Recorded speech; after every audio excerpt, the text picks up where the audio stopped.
Hi friends, it's Holly Jones from Mrs. Jones Stitches. Welcome to Flosstube number 67. Today is Thursday, October the 9th, 2025, and I'm glad you're joining me today.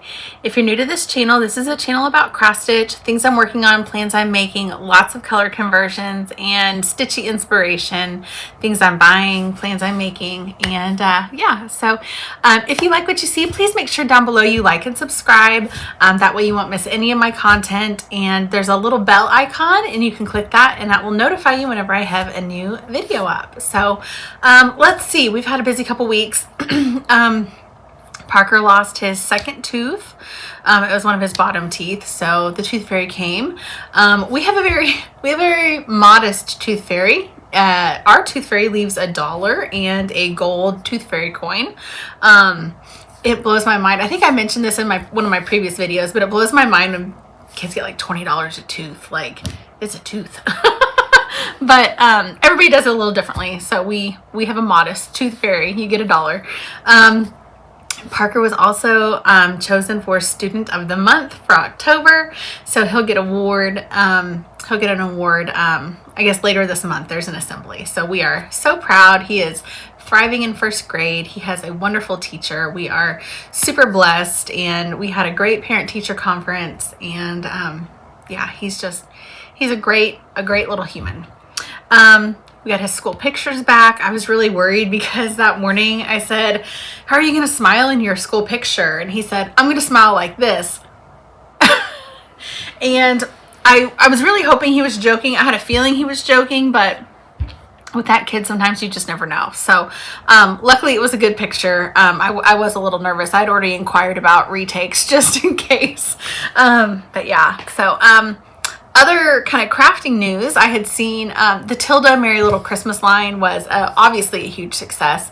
I was lucky to get some of the pieces that I wanted, but I did see that a lot of it had sold out. And I saw recently that they are going to do a reprint of Merry Little Christmas. So from what I read, I believe that will be out hopefully by the end of November. So if you missed any of it, or if there's pieces that you want that you weren't able to get the first go round, you should hopefully be able to get your hands on some later this year. Let's see what else. I am going to be doing a de-stash. I have so much stuff, and I'll never get to it. So I'm going to be destashing probably a lot of fabric and things like that. So not necessarily, I mean, some charts, there will be some charts, but I have fabric out my ears. These two middle drawers right here are just to the brim of fabric. And so anyway, I'll be doing that.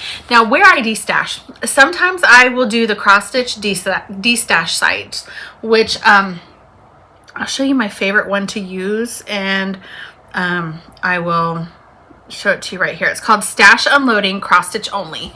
This is what the cover photo looks like. Obviously there's like 31,000 members, so there's always a lot of things in there, things that are posted, lots of eyes on this page. So I may put some stuff there, but honestly, I'm probably going to use my Instagram the most. And I have a separate Instagram for my de-stash stuff. I don't put it on my regular Mrs. Jones Stitches Instagram. So my de-stash Instagram is called Shop My Stitchy Stash. All one word. No punctuation in there. Shop My Stitchy Stash. I will link it below. And that way too, I will post stuff in there at my convenience. And that way too, it's easier for me to see and manage stuff on that account, because what I can do is I can go back and then I can see who posted, commented me first or whatever. I guess if that makes any sense. Sometimes on Facebook, if two people comment me please at the same time, sometimes that gets a little confusing, and then somebody thinks they got it first and they really didn't. But I feel like I just have a little bit more control over it when it's on my Instagram, so I will do that there. Anyway, you'll be responsible for shipping and all that jazz, but I will have fabric and stuff, and it'll be at a little bit of a discount. I mean, obviously fabric's kind of expensive, so I'm not going to be asking like full retail price for it or anything like that. I just kind of want to move some stuff to make some room for more treasures. Okay, so I'll be doing that probably in the next like couple weeks. I may start listing some things either later tonight or tomorrow, but within, you know, I gotta go through stuff too. So, okay, well, let's get into it. So let me show you my whips. Now, I still have been working on Gifts of the Season by Blackbird as part of my year of Blackbird stitching. So here is the chart. I love this. I told you in my previous video, this gives me major Christmas vibes, and it's not overly Christmassy, but these like little snowflakes kind of up here are just really sweet, and I just love this piece. And one of the things that I also want to stitch is I want to stitch this big one on the back too. I haven't seen anybody stitch it yet, but when we were at the Quilter Station retreat, Alma from Blackbird was there, and she had kind of showed that she was starting to stitch this big one. But I really would love to stitch this. This would definitely be like a year-long project because it is so big. I want to say there's not even a stitched model in here. It's just the, you know, the original, and it's called Jane Fawn's Her Work in 1825, and it is it's like 6 pages wide. I'm sorry, no, 1, 2, 3. It's like 3 pages wide. Sorry, I can't count. Math is hard today. But anyway, I would really like to stitch this at some point. But so here is this. I showed this in my previous video. I didn't get a whole lot done on it, but I can show you what I did get. I stitched this kind of tree motif right here, and then I started working on this piece over here. So I've continued the border up and then down a little bit, which obviously I'll stitch this little bit here when I move my hoop. But yeah, I'm planning on finishing this and then working my way down. But anyway, hopefully not too much longer. Maybe in a couple more weeks that will be finished. Okay. Now, my other thing that I have been working on, and this was actually a piece I started last year, and it is called Oh Christmas Tree by All Through the Night Designs, and it is so pretty. I don't even know where I saw it to begin with. Like I said, I started it probably November, and I worked on it for a little while, and then something must have caught my attention because I stopped working on it and set it aside, and I promised myself that I would get it done this year. And since I am all in on Christmas stitching, I decided to pick this back up. So this original here is stitched on 32 count putty by Weeks, and it uses olive green by Valdani. The stitch count is 131 by 101. Is stitched on an 11 by 13 piece of linen, 30 count, and it is framed in an 8 by 10 frame. So here is the original, and of course, you know me, I have to do something different. So I couldn't even tell you the linen that I started this on, because like I said, it was over a year ago, and I don't keep like stitchy cards. I probably should, but usually what I do is whenever I share my progress on Instagram, I usually will put the linen and floss that I'm using. So I can put that below, but I don't have it with me right now. But here is mine. And I was really inspired by those vintage shiny bright Christmas ornaments. I think they are just so beautiful. They have such like a kind of a vintage patina to them, and I'm obsessed with them. So one of the things I do every year is I have a couple Christmas trees in my house, and like our like really pretty like don't touch tree is in our family room. And then I have another one that I keep in our formal living room, and that one has a bunch of kind of vintage ornaments. And when I say vintage ornaments, I do mean some of like the truly vintage ornaments, but then I also have like the special ornaments on that tree, and those are like, I have ornaments that I made when I was a kid. I have ornaments, an ornament that I made in first grade.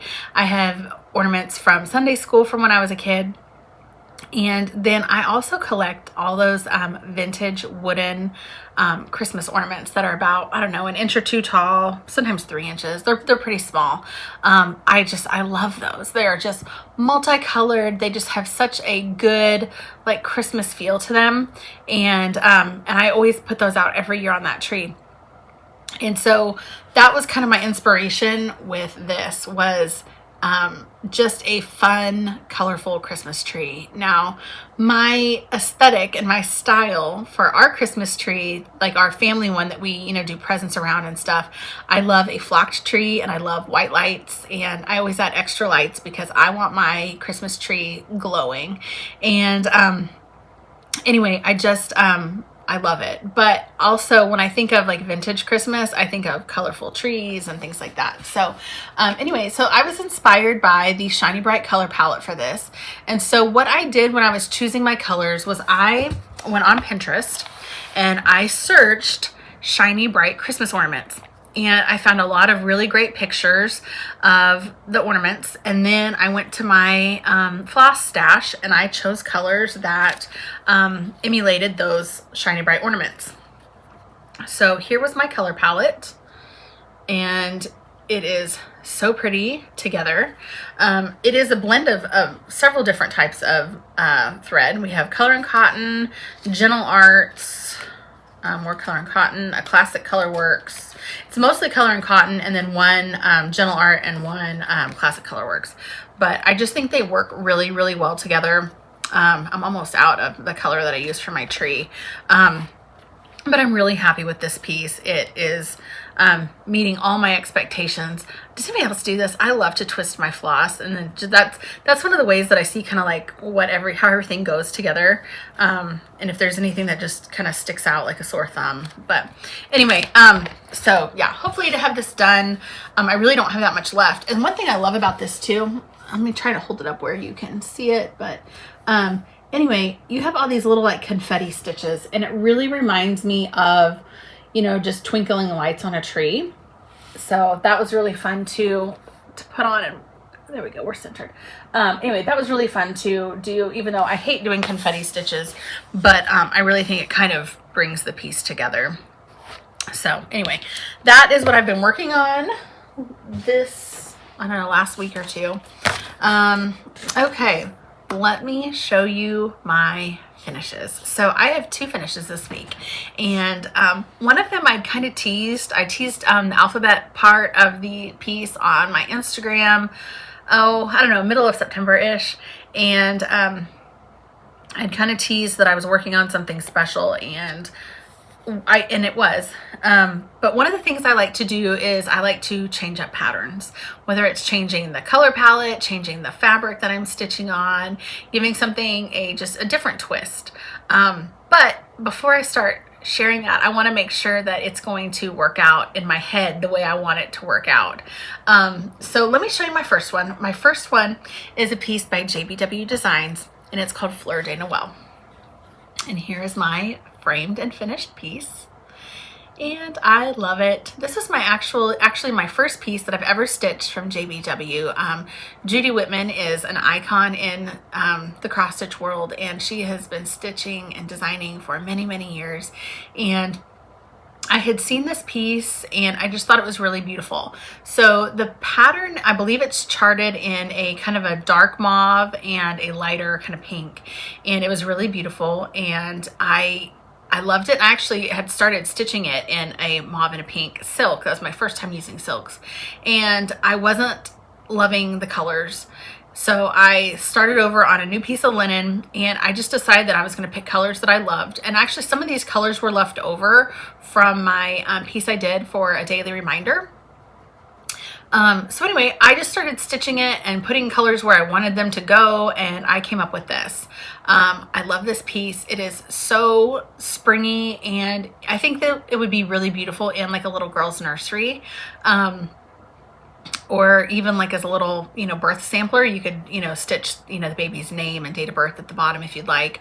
But I just think it gives such great spring vibes. I love it. I love the colors. And I was a little surprised, and I shouldn't be because of the name, but it's called Fleur de Noel. And I didn't read Christmas vibes from it, but I think it was actually intended to be a Christmas chart. And I think it just goes to prove like the versatility of her patterns, that you can see it and change the colors and just kind of give it a whole new aesthetic that way. I would really like to stitch it again. I think maybe in red and greens would be really pretty. I don't know if that will be on my agenda anytime soon, but I just think it's so beautiful. And I got this frame. I'd actually taken it to Michael's to get framed, and they totally jacked it up. So I was a little bit discouraged. And recently I tried a new place here in Oklahoma City, and it's called Pirates Alley. It is on Britton Road. It's about 25, 30 minutes away from my house, but I've driven past it multiple times. And so I was like, I'm gonna pop in and give it a try. So I talked to the most wonderful lady. She's the owner. Her name's Teresa. And kind of told her what I was looking for. And we picked some frames. And I think I have a new framing BFF. She is so knowledgeable. She has a great shop. She has so much stuff in there. So I brought that to her. And then I brought another piece to her, which I'll show you in a minute. But I picked them up the other day. And they are just stunning. But I really love kind of the daintiness of the stitching and the fabric, and then this frame is just beautiful. It's got a little bit of distressing kind of on the little bead border here, but it's so pretty. Okay, let me tell you about my next piece. Do you guys have HTO where you live? I'm obsessed with HTO. If you're not familiar with HTO, think like Starbucks, except instead of coffee, it's tea. It's different flavored teas. So there's like watermelon and peach and blueberry and coconut and almond and all sorts of different flavors. I'm obsessed with the sweet peach, and the sweet coconut is really good too. But anyway, I'm on an HTO kick. Okay, so let me tell you about my next piece. Now, most people are familiar with Keeper of the Pens from Brenda Gervais. And I have the booklet. I got it back in February when Nicole, Lori, Karen, and I all went to the Silver Needle. And it's such a beloved pattern. And I had seen on Instagram, somebody had stitched them all together instead of in individual little pillows. They'd stitched them all together in one piece. And I thought that was really creative because I know myself, and I know that once, if I'm doing like a pillow series, usually what happens is I get 2 pillows done and then I lose interest. So I thought if I did all 4 of them, but on one piece, that would keep me motivated because instead of looking at it as 4 individual finishes, it's one big finish. So anyway, I've wanted to stitch that for a while. It just, the timing was never right. I always had something else I wanted to work on. And then at the end of August, beginning of September, I was really feeling the fall stitching bug. So I went through my patterns and I had a couple of options and stuff. And then I thought about Keeper of the Pens. And what if I looked at those, the tomatoes to me could be turned into pumpkins. And then my brain just went down the rabbit hole, like bad. The tomatoes could be pumpkins, and the little blue sparrow could be a crow or a raven, and the needleworker lady, like, she needs a hat, and she could be a witch, and what could I rechart the words to say? And it just evolved in my brain. And so I'm calling this Keeper of the Pumpkins.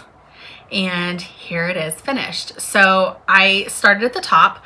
Let me tell you about the linen first. This is 32 count frog gray by Mandy DiDonna. And I got this piece of linen when I was in Pensacola on vacation about 1.5 years ago. I stopped in at the cutest little needlework shop. It was actually like in a house, kind of cool. But anyway, I love this linen. It kind of gives like the spooky Halloween vibes. So I started up here, and I transformed the tomato into a pumpkin. So this was kind of where it all began, was right up here at the top. And I kind of thought, if it sucks, then I'll just stop here and, you know, turn it into a little pillow or something. And as I got done, I realized that it was looking good, so I kept going. So then I did this piece here, and I turned the sparrow into a raven. just by changing the colors. I went with a darker black for the wings and then a lighter kind of charcoal gray for the body. I did the pincushion part on the back in that same orange. The orange is Gnome by Color and Cotton. And then I stitched the spools in, it was Cozy Sweater by Color and Cotton. And I added this spooky little spider charm here.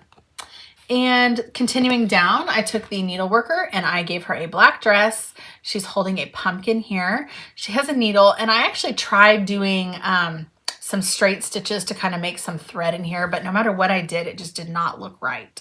So I took that out.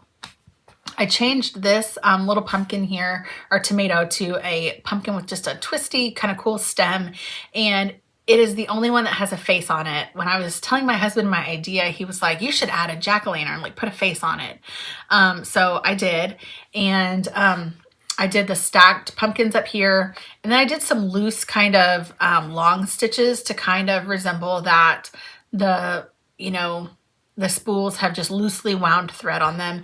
And then even when you look at it, some of the pieces of the individual strands are a little twisty and stuff, because I don't know about you, but like, this isn't a good example, but some of my thread that I have is just kind of loosely wound on here. I mean, the majority of it's tight, but it's kind of like as it unravels, it just gets kind of loose and messy looking. And then I recharted the bottom. The original says my soul is fed with needle and thread, and I recharted it to say my soul is fed with pumpkins and thread. And I just love it. I'm so proud of how it turned out. I'm so proud of the charting and that it looks good. And like I said, I don't usually like sharing transformations until I know that it's going to look the way I want it to look. But anyway, I hope you love it. I love it too. And I posted, information on it on my Instagram, but I'm just so proud of this piece. And anyway, it was really fun to kind of make that transformation. And really, there aren't a whole lot of colors in here. I used, for the words, it's all chalkboard by Color and Cotton. The orange is Gnome by Color and Cotton. The green is Mesquite. The brown, I believe, is Spool by Color and Cotton. The white for the threads on the bobbins is Cozy Sweater. The white on her apron is Pearl White. Yeah, I just love it. It's such a cool kind of Halloween inspired piece. And this also was framed at Pirates Alley, and here's the frame I chose. I like it because it is ornate, but then also it kind of has two different sheens of the black. It kind of has this matte black here, and then on the raised parts you can kind of see it's got a little bit more of a kind of glossy finish. But anyway, I'm really proud of this piece. I love it. And I hope too that maybe can encourage and inspire you. If you have a piece you love, it is so easy to transform it. It does require a little bit of work. I mean, you will have to rechart, letters and things like that. But what I did for some of the other things was I looked through some of my other Brenda Gervais charts, and I would look for a witch, and I'd find a witch, and then I would, kind of rechart her hat, because in the original, the needleworker isn't wearing a hat or anything. So anyway, I added a witch's hat, and honestly, it's such a simple shape that you could easily kind of chart that yourself. Same with the little pumpkin right here. I added that. This came from a different Brenda Gervais chart from, it's her Halloween booklet. I cannot think of the name of it right now, but that was a little motif from her Halloween booklet. So you can really take some of the pieces from the same designer's different charts and kind of plug and play wherever you want to. So anyway, I hope that you aren't afraid to try things like that.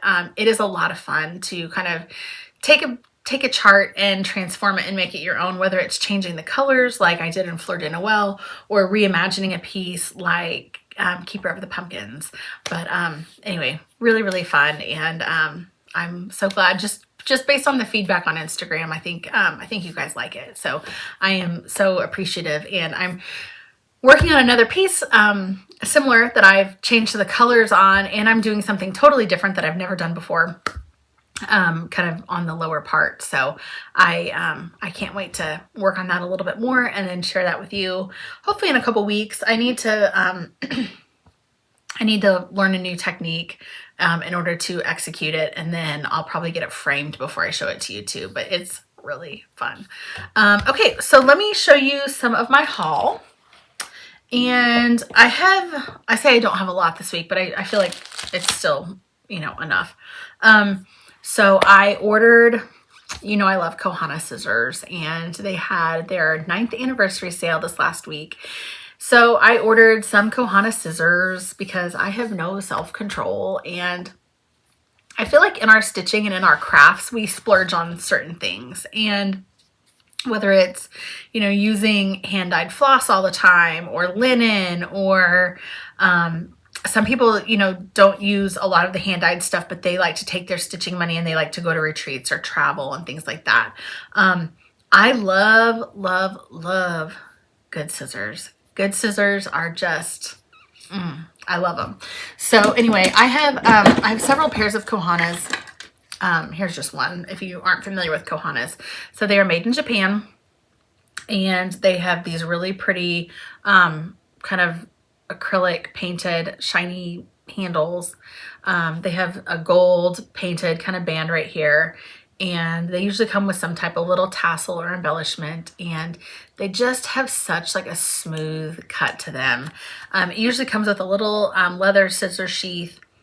But anyway, I have several pairs of Kohanas, but they're just my favorite. Anyway, so they will have a scissor sale once or twice a year. And I've been waiting all year because I haven't seen a scissor sale so far for 2025. So they offered 3 colors, a yellow, a pink, and a blue. So I was able to make my purchase, and yeah, can't wait for them to get here.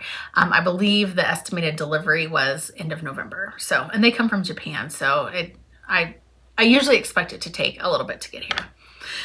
Okay, so this morning, Color and Cotton did some new linen, fabric, floss gradient set, chart releases, or not chart,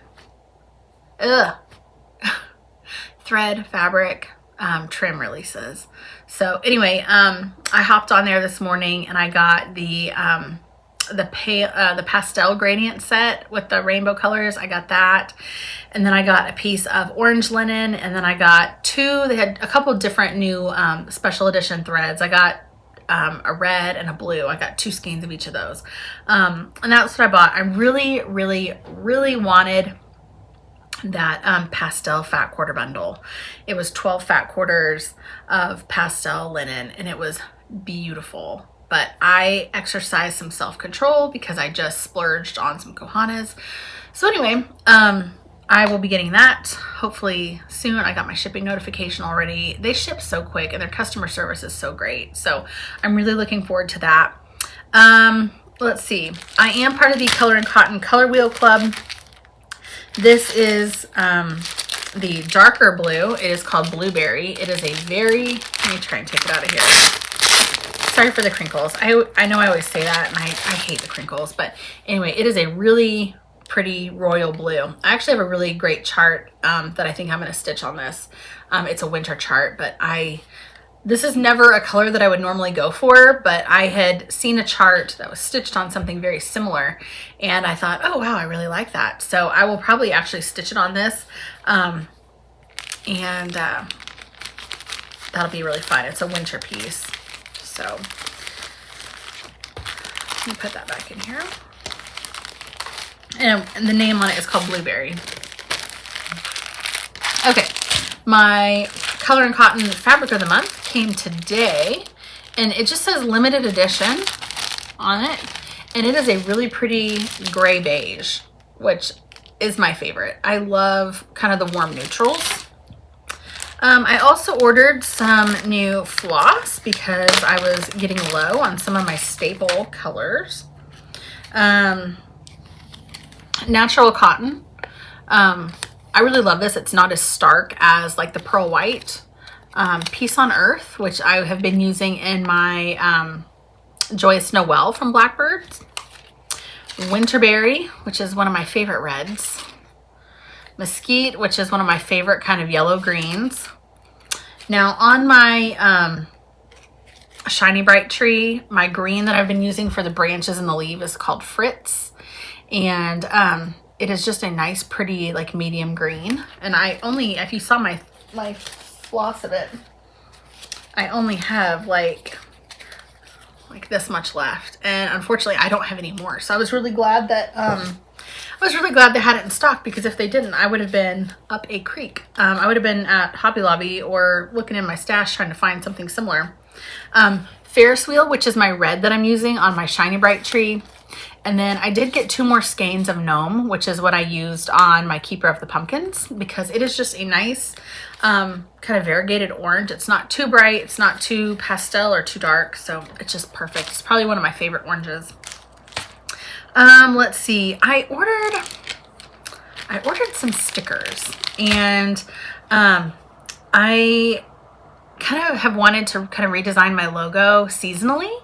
So if you look on my Instagram right now, I have a Mrs. Jones Stitches, and it's got like pumpkins and a ghost on it. It's really cute. But I decided that I wanted to have a Mrs. Jones Stitches logo kind of for each season. So this is my one for Christmas, and I got these stickers made, and they turned out so great. I got them the other day, and I'm really happy with them. So I have those that I'll be giving away or putting in like de-stash things, or, you know, sending to friends. And then one of my dear friends, Nicole, from Nicole Spore, she I'd seen these on her Instagram before and on her little pillow finishes she does, but she uses these word plaques and stuff from Tim Holtz. And I used to be a scrapbooker many, many moons ago. And so I'd seen Tim Holtz like paper and stuff like that. But that stuff is all packed away and in the shed. But anyway, so I got some of these little word plaques, and they're really fun. They've got a little kind of loop on the top of these little charms where you could attach them to a small pillow. And these here you could do, you know, put some thread through each one of the holes and attach it to a pillow, or you could attach it to some wood if you're going to do like more of a hard finish. So I got these Christmas ones. This one's kind of a Halloween one. It says found objects, curious things, bone collector. And then the small little charms are toxic, poison, elixir, and potion. And then the round, there are 2 skull and crossbones, and then one that says 31st and one says 13. Oops, sorry. And then there's another Christmas one, and it says sweets, wishes, wonder, Merry Christmas. And then the bottom one says good tidings of comfort and joy. And then, and I didn't read these when I ordered them, so I'm gonna have to kind of do a little bit of work on them. But these are countdown brads, and it has the numbers, I believe 1 through 25. Oh no, I'm sorry, 31. So you can, you know, attach these if you do like a Christmas type of countdown or something. I didn't realize when I ordered them, I didn't realize they were brads. And so I think what I'll probably end up doing is kind of snipping off that brad part and maybe gluing like a button or something on the back so it's more flat. And then you could attach it to, you know, your piece with some glue or Aleene's or something. But anyway, I thought they were really neat. I think it'd be really cool for like an Advent countdown or something. But anyway, so that was my haul. What else? I'm waiting on my shipment from Heartland Quilting and Stitching with my Lady Dot Trim of the Month Club. I haven't gotten my Grace Notes fabric yet. But honestly, I'm going to keep, in the meantime, I'm going to keep stitching away on Oh Christmas Tree and hopefully work towards a finish on that and work towards a finish on Gifts of the Season, and then work on a de-stash because there's just a lot. And, you know, I feel like I stitch a lot on kind of neutral tans and stuff. I don't stitch on a lot of gray fabric, even though it's beautiful. But, you know, I kind of, in my house, we kind of have a lot more like warm neutrals. So I'll probably de-stash some of my grays and stuff like that. But anyway, what do we have for a giveaway today? Let me see.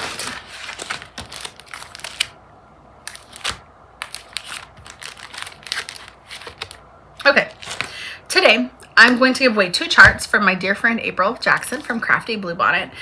She so generously sent me some of her new releases, and I'm going to share some of my Christmas ones with you because I am in full Christmas stitching mode. So today, I'm going to give away Everyone Can Build a Snowman, which I love this. I think it is so fun. I love the different motifs here, and you know, again, if you want to change colors, you could change the scarf. It could be a red scarf, it could be a blue scarf. And then I'm going to give away her gingerbread spool. This is part of her Christmas spool series, and he's so cute. I love that gingerbread man. And speaking of gingerbread men, did you guys see Stacy Nash's class for Jingle Ball? Okay, so if you saw the gingerbread house kind of needle book she did last year, super cute. I didn't sign up for any of the classes last year because the way my work schedule was falling. The classes that I would be interested in were either on days when I was working, or since I work nights and sleep during the day. And I don't mess around with my sleep. Sleep is very, very important to a night shifter. So I was like, okay, well, I didn't do any of the classes. So I think this year I really want to try and do the classes, but I'm probably going to do the PDF where I kit things up myself. And since you have 30 days after the Jingle Ball to watch the videos, then I'll probably go back and do it then when I have a little bit more time. But she is doing a gingerbread needle book to kind of be a companion piece to the gingerbread house. That gingerbread is so cute. So I definitely want to do that. I love the hands-on design classes. I want to sign up for both of those. And there's just a lot of really good Jingle Ball stuff coming this year. I believe signups are next week. I think they're October 17th, if I'm not mistaken. Anyway, if you've never done the Jingle Ball, it's really great. It's really fun. There's lots of different things to see. There's different videos and stuff from the designers. There's exclusive shopping, which is my favorite part of the Jingle Ball. There is speed dating. And what I say by speed dating is it is a virtual kind of chit chat session with just somebody random. And it might be somebody from, you know, another state. It might be, you know, sometimes it's been a designer where you pop up and it's 5 minutes. So you spend 5 minutes talking to somebody, meeting them, you know, finding out where they are, where they live, what they're working on. And then it pops you to a new person. I love that. I think it's so fun. It's a great way to kind of meet people briefly. And if you guys click, you can choose to extend your session for another 5 minutes, where you can share contact information if you guys really kind of click on some things. And if you don't vibe with that person, you're only talking to them for 5 minutes, and then you move on to somebody else. So there are lots of chat stitching rooms. If you have a group of friends, you guys can all arrange to meet in a certain room. Or it's fun to just pop in rooms too and kind of see what the vibe is of that room. So anyway, it's a lot of fun. I think it's $10. So, and it's good all weekend. So anyway, always a lot of fun. I'll definitely be participating this year. And one of the other favorite things of mine about the Jingle Ball is they have an ornament book every year. And I love buying that because it's just an ornament from each one of the designers, and they're just small, something you could really stitch up pretty quickly. So all right, I think that is it for my video. So if you would like to win either one of these charts from April Jackson from Crafty Bluebonnet, if you'd like to win gingerbread, use the word gingerbread in your comment. If you would like to win Everyone Can Build a Snowman, use the word snowman in your comment. And tell me about your Christmas tree. Are you a white light, kind of formal, pretty tree? Are you a colored light Christmas tree person? What does your Christmas tree look like? I know some people do red and white. I know some people do like Santa trees. Some people do multiple trees like me. Tell me about your Christmas tree, and then use the magic words gingerbread or snowman to win. Make sure you're over 18. Make sure you live in the United States. Please make sure you like the video and are a subscriber to my channel. And then I will draw a winner for next time. Okay, friends, thank you guys so much for participating. Thank you for watching, and I will see you next time. Happy stitching.